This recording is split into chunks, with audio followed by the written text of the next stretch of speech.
Hey there fellow Planeswalkers, it's Steve for Collector Mania, and we're continuing on with our Alternate Tuesdays series. Today we're going to take another look at Brawl with Garna the Bloodflame. So we've got a 3-colorless black-red human warrior 3/3 that has flash. When Garna the Bloodflame enters the battlefield, return to hand all creature cards in your graveyard that were put there from anywhere this turn. Other creatures you control have haste. So we've got a pretty interesting ability here. Obviously it's great to play this right after a huge board wipe or something like that happens. Also, you can use this to discard for benefit, like say you got a spell or ability that says discard a card to draw a card or something like that, and just return it all to your hand at the end of turn anyway.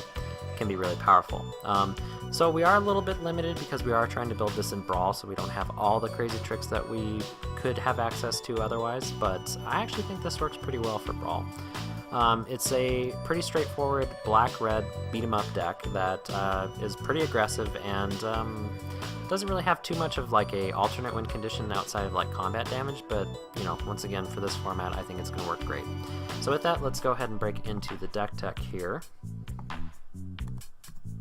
So first up, we've got a Deadeye Tracker, so just a really cool way to kind of manipulate the top of our library. I love that it also kind of sides as like a graveyard removal card. I've got a Blood Crazed Paladin. Once again, a crazy board wipe goes off and you have enough mana.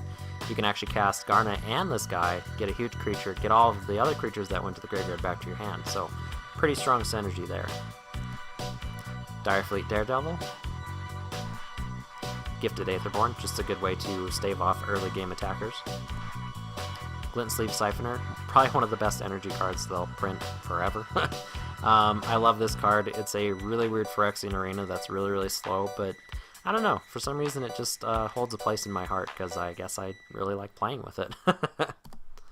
I've got Bantu the Glorified, probably one of the best sack outlets in Standard. I mean, it does everything you want it to do. It manipulates your library, lets you scry, gains you life, loses your opponent's life. It's an indestructible 4/6.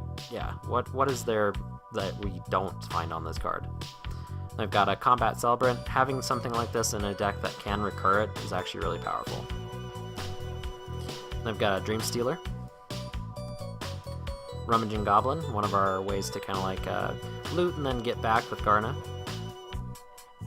Yahini, another really amazing sack outlet. Captivating Crew.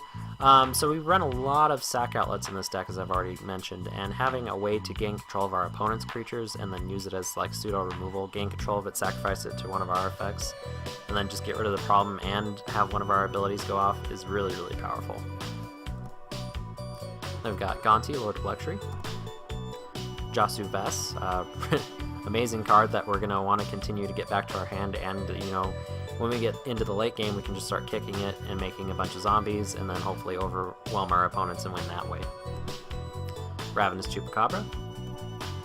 Thaliad Soothsayer, another great sack outlet, plus this lets us draw cards. Whisper, of course. Good recursion, good sack outlet, everything we want it to be. Neheb, another way to make a bunch of mana and then power off our bigger spells, and really it's just a great creature. A flick 3. I love that they shrunk the text so far that it's just when you look at Zombie Minotaur Warrior, that's a lot of types. Really cool. Siege Gang Commander, a card that I think a lot of people are really excited about returning to Standard. I know I am. I love playing with this card. It absolutely is amazing. Then we've got the Scorpion God. I don't think this guy's been utilized too much. I really liked playing it the one time I did. If you watched our previous Amonkhet Challenge series, it's actually pretty powerful. I think it takes a little bit of playing around with to finally kind of figure out how to play it, but once you do, I mean, you can basically run the game with this. It draws you cards and has removal, and it's a 6/5 that recurs itself essentially, so just a lot of power here. Combustible Gearhulk. Demon of Dark Schemes. Atali Primal Storm. I'm excited to play with this guy again. Noxious Gearhulk. Great removal, great life gain, just overall awesome. And then Razakath the Foul-Blooded. So this is our top end here.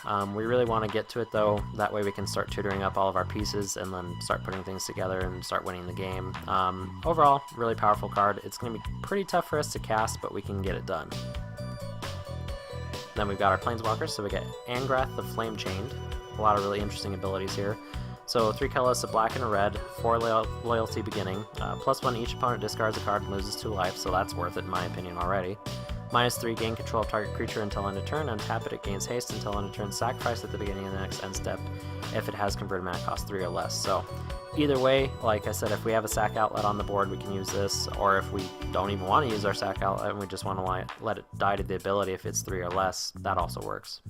Then -8, each opponent loses life equal to the number of cards in his or her graveyard. So hopefully we will have returned all of our cards. Well, actually it doesn't hit us anyway, so it doesn't really matter. But anyway, we're just trying to hit our opponents with that ability.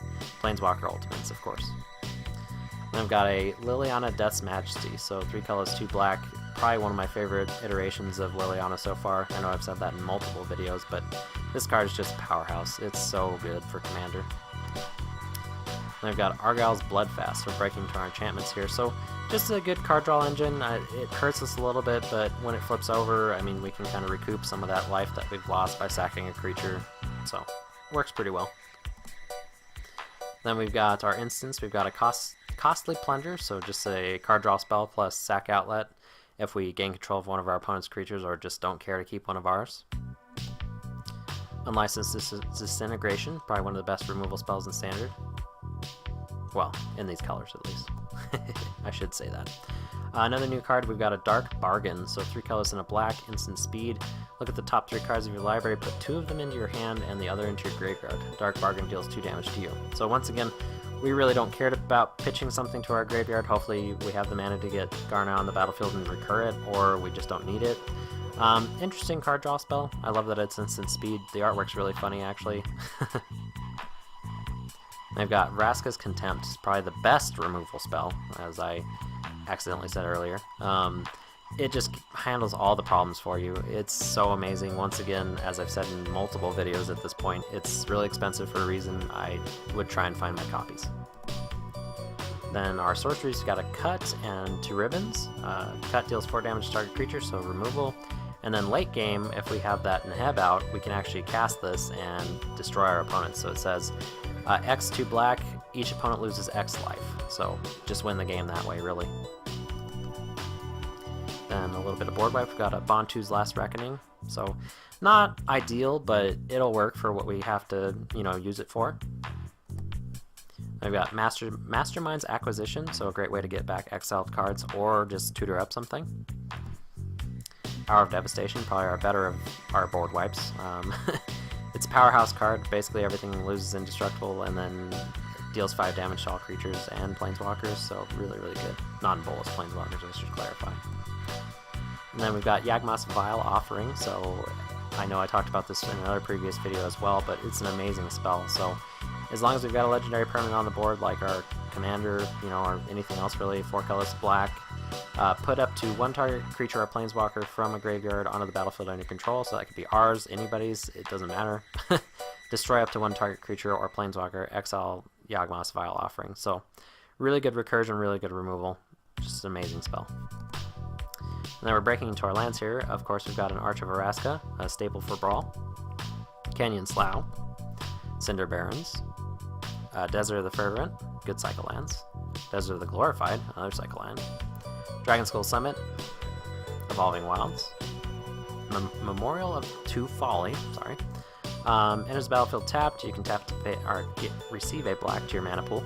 Wow. 2 colors and a black, tap, sacrifice Memorial of the Folly, return target creature card from your graveyard to your hand. So really just powerful. And then the rest is just mountains and swamps. So anyway, with that, I hope you guys enjoyed this alternate Tuesday deck tech, and we will see you next Tuesday for hopefully a Pauper deck next time. I'm trying to put something a little bit different together for you guys. Anyway, thank you, and we'll see you next time.